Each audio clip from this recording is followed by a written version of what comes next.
All right, this will be problem 16, 17, and 18. Again, didn't really need this information, but I might as well go over it since I wrote it down. It's sine, cosine, tangent, so katoa, right? So O over H, A over H, O over A, same stuff we just did. Cosecant, secant, cotangent, this is that co, no co. If there's a no co here, there's a co here. They're just the inverse. Tangent, cotangent, so co, no co, right? And then tangent obviously goes with tangent, cotangent. So it's the ones, the secant and the cosecant, you're like, I don't know where those go with. We'll think of it co, no co. That's how I like to think about it. So if there's a co, then there's no co on this one. So secant goes with cosine. Cosine and secant are inverses. That's it. So they inverse each other. H over A. Sine and cosecant. So co and no co, right? So sine and cosecant are inverses. So this is O and this is Ho. So there you go. Alright, but we're not going to use either of those really to do these because these are 30, 60, 90 triangles and 45, 45 triangles. So we have to remember that special relationship we learned back in geometry.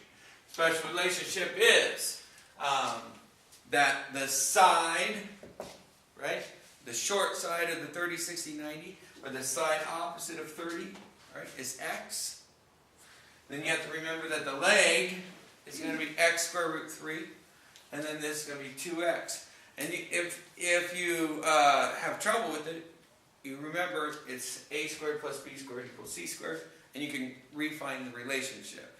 You know, this squared, 1 squared, right, plus 3 squared, right, would be 4x squared, right?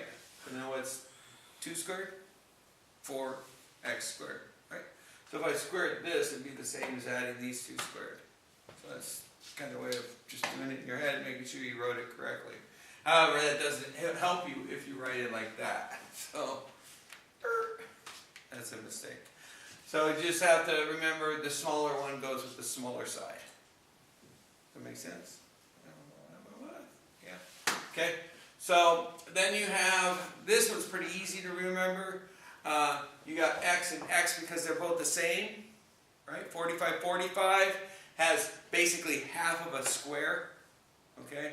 And so the two sides are the same. And then the diagonal is x square root 2. And think of it as two sides, 2, but you can also do a squared plus b squared equals c squared and go x squared plus x squared, right, is what, 2x squared, right?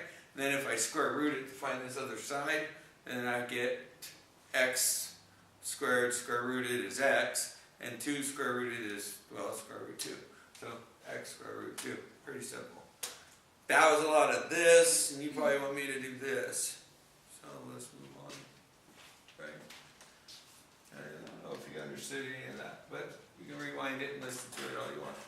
So now we want to look at this and go, okay, we got a 45, 45 triangle. I should know that this equals this, x square root 2. If I know that, right, if I know that, then it's pretty simple, right?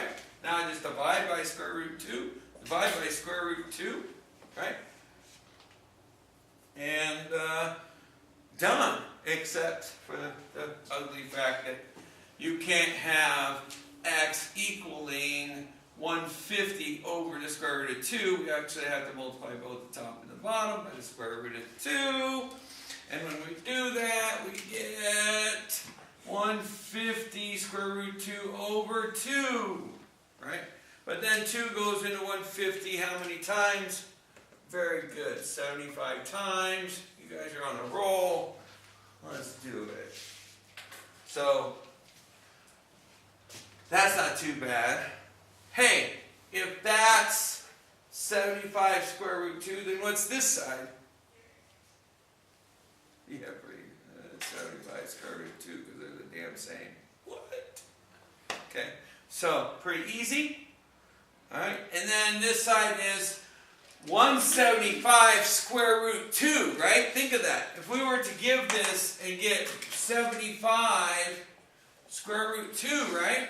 And we multiplied it by the square root of 2, what would we get? Well, square root of 2 times square root of 2 is 2. 2 times 75 is, oh yeah, 150. Let's go on. You can work it around in circles. Make sure you're right. Okay? That's pretty simple. Alright, so then this one, oh, I'm missing something. 70. Yeah? X, that's what I'm missing. Okay, so I need to know what I'm looking for. Okay? A lot of times on your stuff, I'm going to ask for both X and Y. I want you to figure out all of it. It's not, why not, right? So, I need to know what 70 is. So I look at my pattern and I'm like, well, it's a short side. So 70 must be, well, 70 is X, right? But wait a minute, this is X. So it gets kind of confusing, right? Because these aren't the same, right? Because this is actually equal to what? 2X. When we're thinking about it in terms of our formula, okay? So, I don't know, you might want to call it something other than X when they're labeling it, like Y. I don't care what you want to do. I mean, it's up to you. You could call this Y. You could call it S. I don't care. As long as you're happy with it. Okay?